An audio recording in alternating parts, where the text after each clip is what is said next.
Okay, well, I am delighted to be here and to be able to talk to an audience that I think will be reasonably on my side for a change, but I'll talk about that right at the end, about challenges. Okay, it deliberately says roles because fire plays a lot of different roles. And you saw this map before. Here it is again. It's the ecoregions of Texas. Austin is the red dot and Tyler is the blue dot.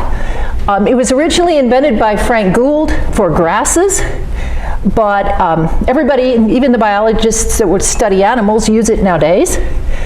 And he really worked from the geological map, as you can see there, and pretty much assumed what the pre-settlement vegetation was, because the truth is, we don't know. We just don't know. I'm going to be talking about the Edwards Plateau, which is number 7 there in the middle. And you can see a little picture on the side. This area is on limestone, these heavy flat-bedded very, very flat-bedded limestones. You don't plow it. It does not have history of plowing. It has history primarily of use for rangeland. There's not much soil. That's a pretty typical kind of picture. Oops. Ooh. Sorry, the computer's trying to fall off the desk. It's not good.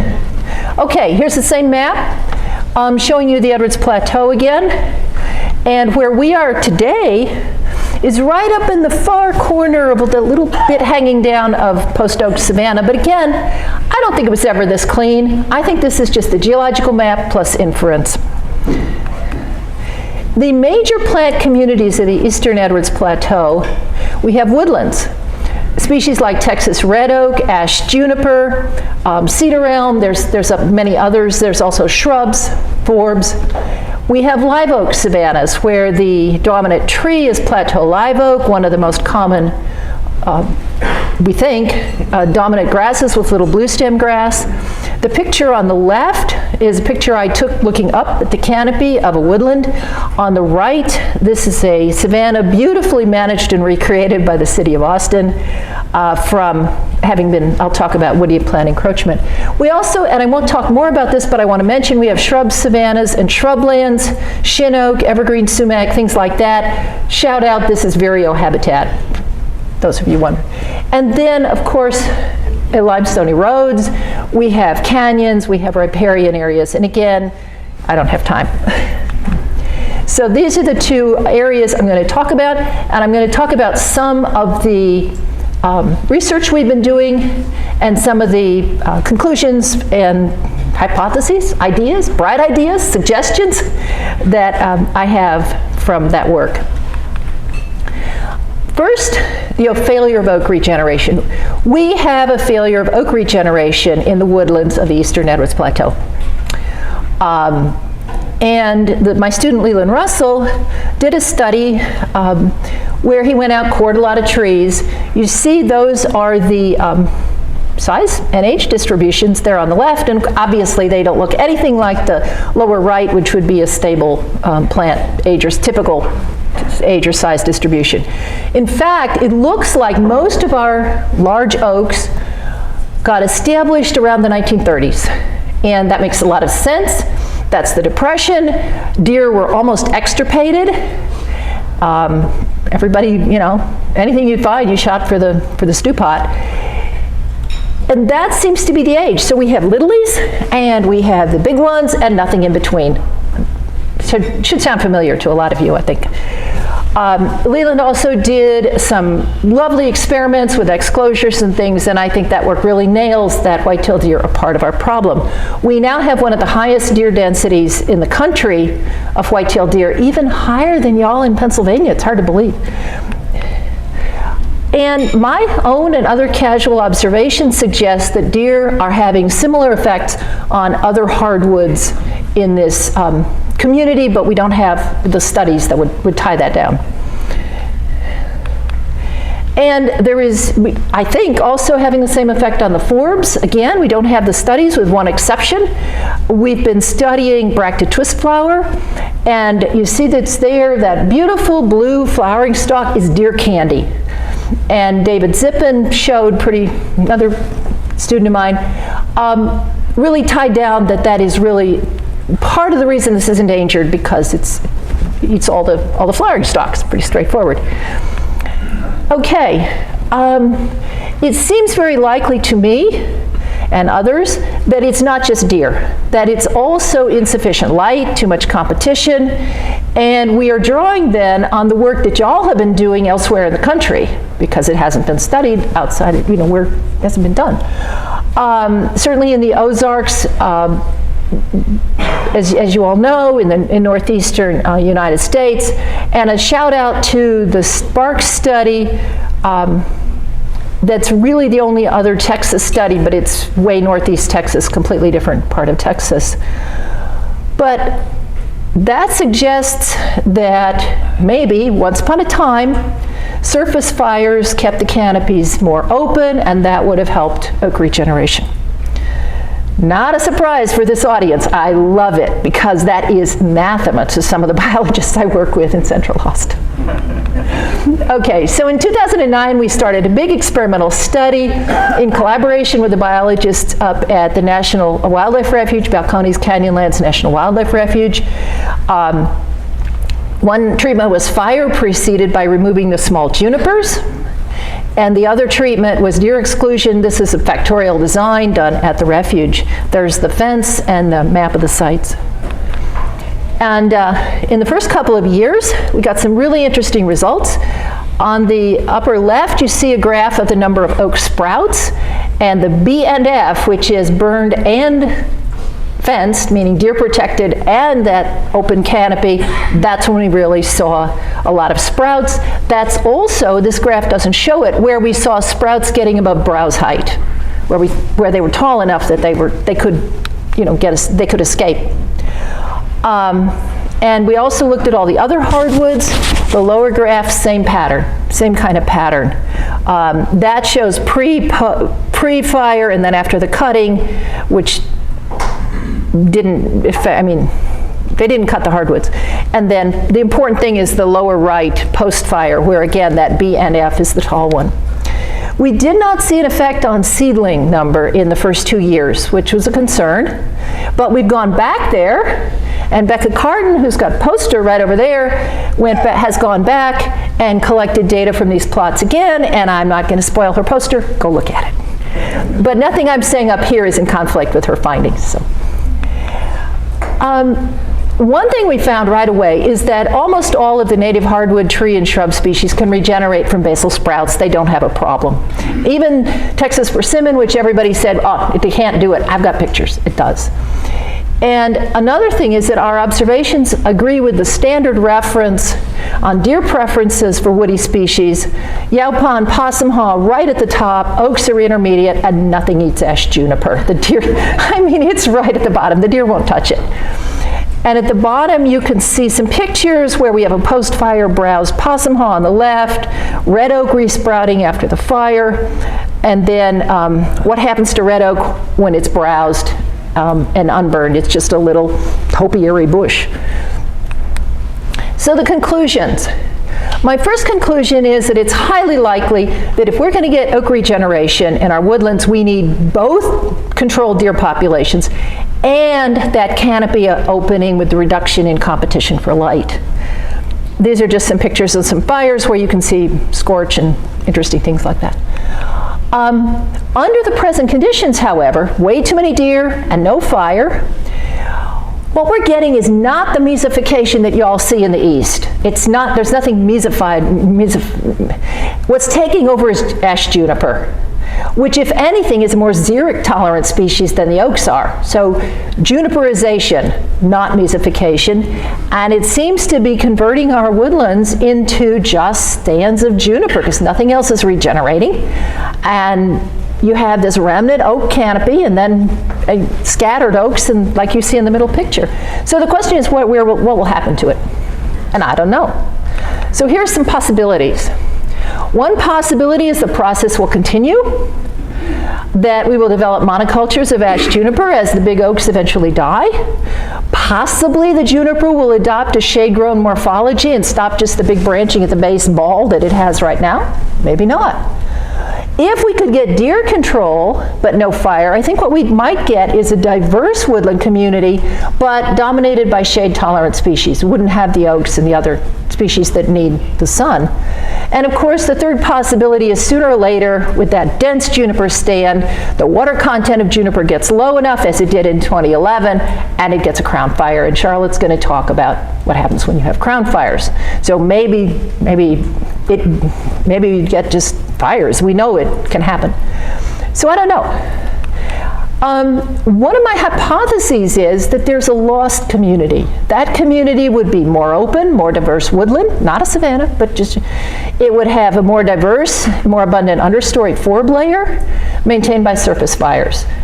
I have no examples of that in the Edwards Plateau. That's a hypothesis.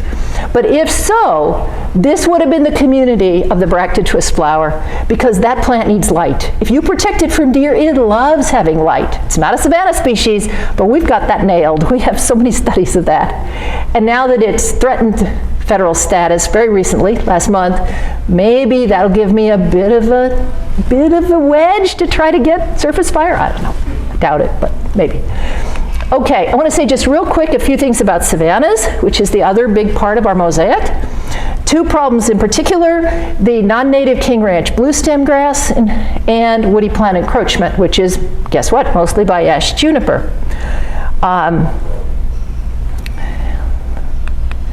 King Ranch bluestem, KR, it's non-native, comes to us from Central Asia.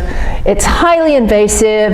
We have studied it. Wide range of soils and topography. It's not shade tolerant. It doesn't go into the woodlands. Extraordinarily grazing and mowing tolerant. It can grow flat like a golf course. Highly tolerant of winter fires. It's still being planted for erosion control. It was planted for range improvement as well. And if you don't graze it, you don't mow it, you get this incredibly dense stand. I don't know any other plant that does this in our region, of standing dead. I'm not talking about litter, I'm talking about standing dead. It's great fine fuel, it burns. And we've also shown that it does form these monocultures and you lose your native biodiversity. So we've been doing studies to see if we can use fire to control KR, and the answer is maybe. We have two studies in which we did fires where it was effective. Carolyn Whiting found that the most effective fire was the October fire, which in our part of the world does not mean cold and snow. It means hot, dry, and a lot of times. And Christina Andrecht's study, which Whitney Bear revisited, the summer fire they did there was effective 12 years later. So what's the commonality? We went in thinking it was season, but I now think the commonality is that it was intense fires. Shout out to the folks at the refuge, especially Carl Schwope, who is willing to burn really hot and really intense fires. Very brave people. Woody plant encroachment real quick, a couple of comments on that. In our savannas, if you don't have mechanical clearing or maybe potentially fire, but you're not doing anything, you just stand back, the savannas are invaded, and under present conditions, the primary invader is ash juniper. Again, I suspect that's due to deer. I suspect that if we had deer control, we'd find a variety of woody plants invading, but right now it's juniper. In the lower left, you can see the juniper coming in under an adult. In the middle, you can see where that remnant live oak has a skirt of juniper around it. Mockingbirds disperse its seed. I think we're looking at mockingbirds, thank you. And this proceeds and proceeds and proceeds. Lots of examples to where the savannas have been converted into woodlands that are mostly ash juniper, a few remnant live oaks. The local name for this is cedar brake. The junipers still have that branch at the base open-grown morphology. So the question there is, where's this going? This slide, before we get to there, the question that we're still answering, many questions, is what's the best practice for controlling encroachment? Fire, mechanical, a combination, how often should we burn or clear? What season should we burn or clear in? What species? Should you leave all the woody plants or not, or only remove the small ones, or what? Typically the oaks are left, the junipers removed, for example. And what do you do with that cut brush, which is a huge problem, but I'm not going to go into it right now. And again, this is this picture of this gorgeous savanna that has been basically recreated from a cedar brake. So the future, where is this going? it's going to a cedar break is what it is, but then what? And this is basically the same options I gave you in the previous slide. It might go to self-sustaining stands of ash juniper, possibly with a different morphology, more shade-grown morphology, maybe. Might look like red cedar, I don't know.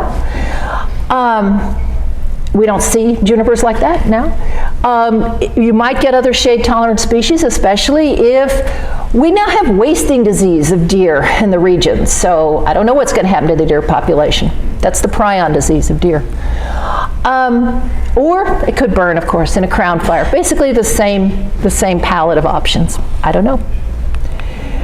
I want to finish by talking about some of the constraints on land management in this region. One of the biggest is that little bird. God bless it. It's the golden cheek warbler. And remember I said about lost community? The lost community, is, if it ever existed, is long lost. So when the biologists went out to figure out what warblers need, yes, they need some old junipers so they can get the bark for their nests. They have to eat too.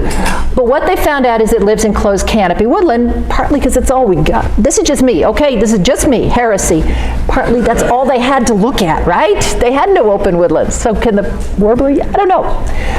So anyway, absolutely thinning, fire, no-go, absolutely no-go on the land that's being managed for warblers.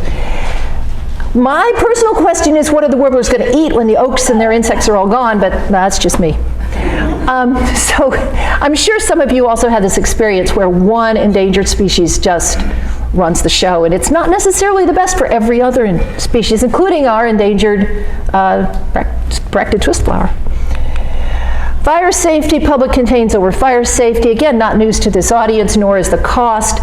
One of our frustrations is that the counties are using basically the same fire models we all are, right? So the minute it gets where you could get a really nice intense fire, bam, the burn bans come down. And I'm sure some of you are nodding, yeah, that's a real challenge. The refuge can burn during burn bans, but generally most people can't. And then we have the public, God bless them. They want to live in a forest.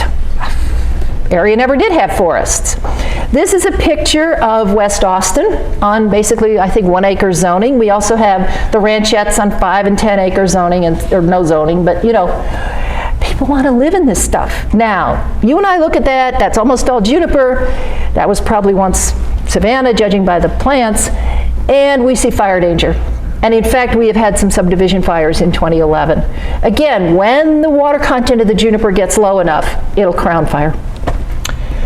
But we've got a list, well, it's a long story and I shouldn't say it in public, but basically people are trying to claim that these juniper invaded woodlands are old growth, and it's all very exciting and political. But I think I'm running out of time, and I think I should move on. It's just, I shouldn't be.